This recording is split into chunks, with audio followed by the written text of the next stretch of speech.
नमस्कार मित्रांनो, आपली नाती चॅनलवर तुमचे मनापासून स्वागत. आजची ही सत्य घटना अंगावर काटा आणणारी आहे. ही थरारक घटना घडली आहे ओडिसातील बरगड जिल्ह्यातील समला इदापूर गावात. या गावाजवळ एक घनदाट जंगल आहे, ज्याला स्थानिक लोक नर्सरी जंगल म्हणतात. या जंगलात सहसा लोक जात नाहीत, कारण तिथे एक जुनी अत्यंत घाणेरडी विहीर आहे. त्या विहिरीभोवती अनेक भुताखेतांच्या कथा प्रसिद्ध असल्याने गावकऱ्यांमध्ये त्या जागेची भीती होती. याच गावाजवळ एक कॉलेज आहे. तिथे तुळशीराम बेहेरा नावाचा एक तरुण पदवीच्या दुसऱ्या वर्षात शिकत होता. तुळशीराम हा तसा मनमिळावू आणि अभ्यासू मुलगा, पण कॉलेजमध्ये त्याची मैत्री काही अशा मुलांशी झाली जे कॉलेजमधून ड्रॉप आऊट झाले होते, म्हणजेच शिक्षण सोडून मवाली बनले होते. अशा काही ज्युनियर आणि सिनियर मुलांनी मिळून प्लॅन केला की चल आज जंगलात जाऊन मस्त पार्टी करूया. सुरुवातीला तुळशीरामने स्पष्ट नकार दिला. तो म्हणाला, नको रे बाबा, घरचे ओरडतील, मला नाही याचं. पण त्याचे मित्र त्याला टोमणे मारू लागले. तू नेहमी असाच करतोस, ऐनवेळी रंगामध्ये भंग करतोस, कसला मित्र आहेस तू. मित्रांनी एवढं म्हटल्यावर तुळशीरामला संकोच वाटला.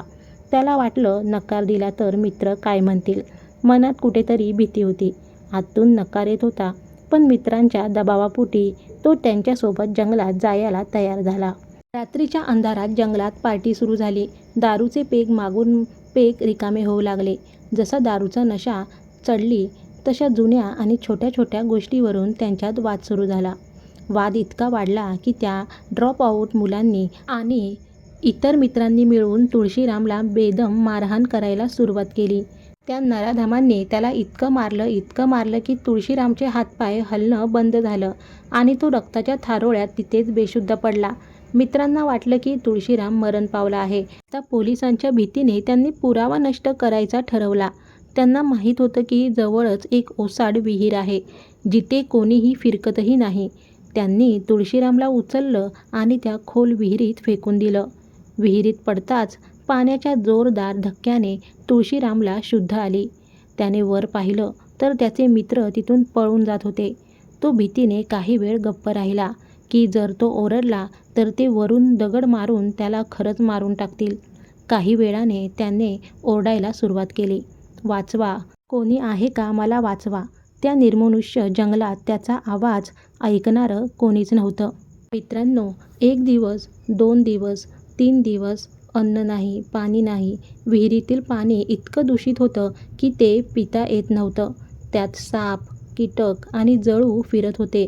तुळशीरामचे दोन्ही पाय सडायला लागले होते. असह्य वेदना होत होत्या. 4थ्या दिवशी तुळशीरामने जगण्याची आशा पूर्णपणे सोडली होती. आता त्याच्यात ओरडण्याची ताकदही नव्हती. त्याने शेवटचा उपाय म्हणून देवाचा धावा सुरू केला. तो डोळे बंद करून मनापासून जप करू लागला, जय जगन्नाथ, जय जगन्नाथ, देवा मला वाचव. आणि मित्रांनो, म्हणतात ना, देव तारी त्याला कोण मारी. अगदी त्याच वेळी बिहारी नावाचा एक स्थानिक आदिवासी माणूस, जो तब्बल 1 महिन्यानंतर त्या जंगलात सुकलेली लाकडं गोळा करण्यासाठी आला होता, तो तिथून जात होता. अचानक त्याच्या कानावर जय जगन्नाथ असा क्षीण आवाज आला. त्याला वाटलं आपला भास आहे, कारण या भुताटकीच्या जंगलात कोण येणार. पण पुन्हा आवाज आला. त्याने विहिरीच्या दिशेने जाऊन पाहिलं तर आत एक तरुण मरणासन्न अवस्थेत पडला होता. बिहारीने तात्काळ गावात धाव घेतली. सरपंचांना आणि गावकऱ्यांना सांगितलं. पोलीस आणि रेस्क्यू टीम घटनास्थळी दाखल झाली. मोठ्या शर्तीने बेल्ट आणि शिडीच्या साहाय्याने तुळशीरामला विहिरीबाहेर काढण्यात आलं आणि तात्काळ रुग्णालयात भरती केलं गेलं. योग्य वेळी उपचार मिळाल्याने आज तुळशीरामचा जीव वाचला आहे आणि त्या नराधम मित्रांना पोलिसांनी बेड्या ठोकल्या असून त्यांच्यावर खुनाचा प्रयत्न केल्याचा गुन्हा दाखल झाला आहे. तर मित्रांनो, या सत्य घटनेतून आपल्याला एक खूप मोठी शिकवण मिळते.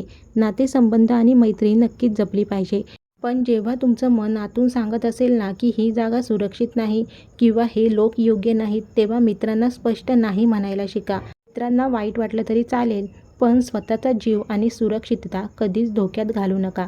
चुकीच्या संगतीपेक्षा एकटं राहिलेलं कधीही चांगलं. तुम्हाला या घटनेबद्दल काय वाटतं आणि अशा कपटी मित्रांबद्दल तुमचं काय मत आहे, आम्हाला कमेंट करून नक्की सांगा. व्हिडिओ आवडला असेल तर आपली नाती चॅनलला लाईक, शेअर आणि सबस्क्राईब करायला विसरू नका. धन्यवाद.